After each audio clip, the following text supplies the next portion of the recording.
ত্রয়োদশ জাতীয় সংসদ নির্বাচনকে সামনে রেখে চাঁদপুর-৪ ফরিদগঞ্জ আসনে বিএনপির মনোনয়ন প্রত্যাশায় মনোনয়নপত্র সংগ্রহ করেছেন উপজেলা বিএনপির আহ্বায়ক এম এ হান্নান।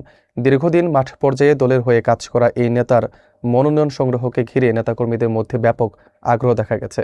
বিস্তারিত থাকছে আব্দুস সুবহান লিটনের প্রতিবেদনে। ত্রয়োদশ জাতীয় সংসদ নির্বাচনকে সামনে রেখে চাঁদপুর-৪ ফরিদগঞ্জ আসনে বিএনপির মনোনয়ন প্রত্যাশায় মনোনয়নপত্র সংগ্রহ করেছেন ফরিদগঞ্জ উপজেলা বিএনপির আহ্বায়ক আলহাজ এম এ হান্নান। বৃহস্পতিবার দুপুরে সহকারী রিটার্নিং কর্মকর্তা ও উপজেলা নির্বাহী কর্মকর্তা শিটু কুমার বড়ুয়ার কাছ থেকে তার পক্ষে মনোনয়নপত্র সংগ্রহ করা হয়। মনোনয়নপত্র সংগ্রহের সময় উপস্থিত ছিলেন সাবেক পৌর মেয়র ও উপজেলা বিএনপির যুগ্ম আহ্বায়ক মঞ্জিল হোসেন, ডাক্তার আবুল কালাম আজাদ, আবু জাফর খুশরুমুল্লাহ, পৌর বিএনপির যুগ্ম আহ্বায়ক জামাল মিজি, উপজেলা মহিলা দলের আহ্বায়ক রেবেকা সুলতানা, পৌর মহিলা দলের আহ্বায়ক আলেয়া বেগম এবং পৌর যুব দলের সভাপতি ইমাম হোসেন সহ দলের বিভিন্ন পর্যায়ের নেতাকর্মীরা। জানা গেছে, দীর্ঘদিন ধরে বিএনপির হয়ে মাঠ পর্যায়ে সক্রিয় ভূমিকা পালন করে আসলেও প্রাথমিক পর্যায়ে মনোনয়ন থেকে বঞ্চিত হন এম এ হান্নান। তবে নেতাকর্মীদের ধারাবাহিক আন্দোলন ও সমর্থনের প্রেক্ষিতে এবার চূড়ান্ত পর্যায়ে মনোনয়ন প্রাপ্তির আশায় তিনি মনোনয়নপত্র সংগ্রহ করেন। এর আগে ফরিদগঞ্জ প্রেস ক্লাবে আয়োজিত সংবাদ সম্মেলনে তিনি মনোনয়ন সংগ্রহের বিষয়টি নিশ্চিত করেন এবং সংবাদকর্মীদের মাধ্যমে দলের নেতাকর্মী ও উপজেলাবাসীর কাছে দোয়া কামনা করেন।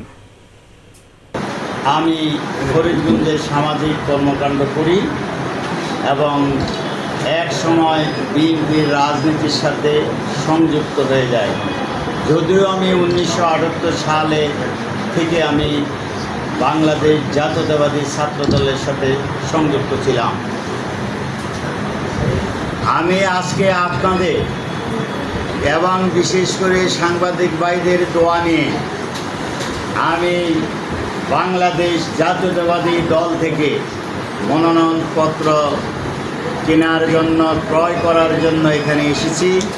আমার জন্য আপনারা দোয়া করবেন। আর আমি যদি কাজ করে থাকি বাংলাদেশ জাতীয়তাবাদী দলের পক্ষ থেকে যেন আমাকে চূড়ান্ত মনোনয়ন দেওয়া হয়, এই জন্য আপনারা দোয়া করবেন। আপনাদের দোয়ার পরিপ্রেক্ষিতে যদি আমি চূড়ান্ত মনোনয়ন পাই তাহলে আমি ফরিদগঞ্জে বাংলাদেশ জাতীয়তাবাদী দলের কোনো বিভক্তি রাখব না। যে আমার শত্রু তারও আমি বুঝিয়ে একত্রে আমরা রাজনীতি করার চেষ্টা করব। যদিও আমরা বিএনপি করেছি, কিন্তু একটি গোষ্ঠী তারা দলের নীতি নির্ধারণ না মেনে আলাদা আলাদা তারা অনুষ্ঠান করেছে। এখনো দলের দায়িত্ব আমার কাছে।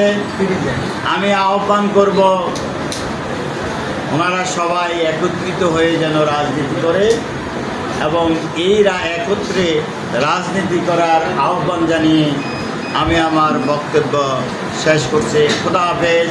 বাংলাদেশ জাতীয়তাবাদী দল জিন্দাবাদ। জনাব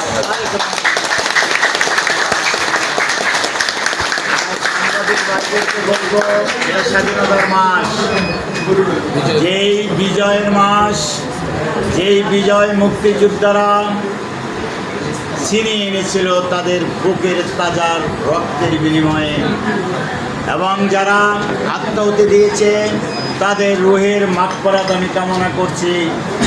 যে মা বোনের ইজ্জতের বিনিময়ে দেশ স্বাধীন হয়েছে তাদের আমি শ্রদ্ধা ভরে স্মরণ করছি। আর যারা বেঁচে আছে সেই মুক্তিযোদ্ধারা আরও অনেক দিন বেঁচে থাকুক বাংলার মাটিতে, এই আহ্বান রেখে আমি আমার বক্তব্য শেষ করছি।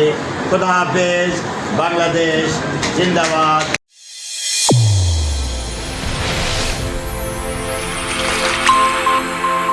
চ্যানেল A1 হৃদয়ের স্পন্দন।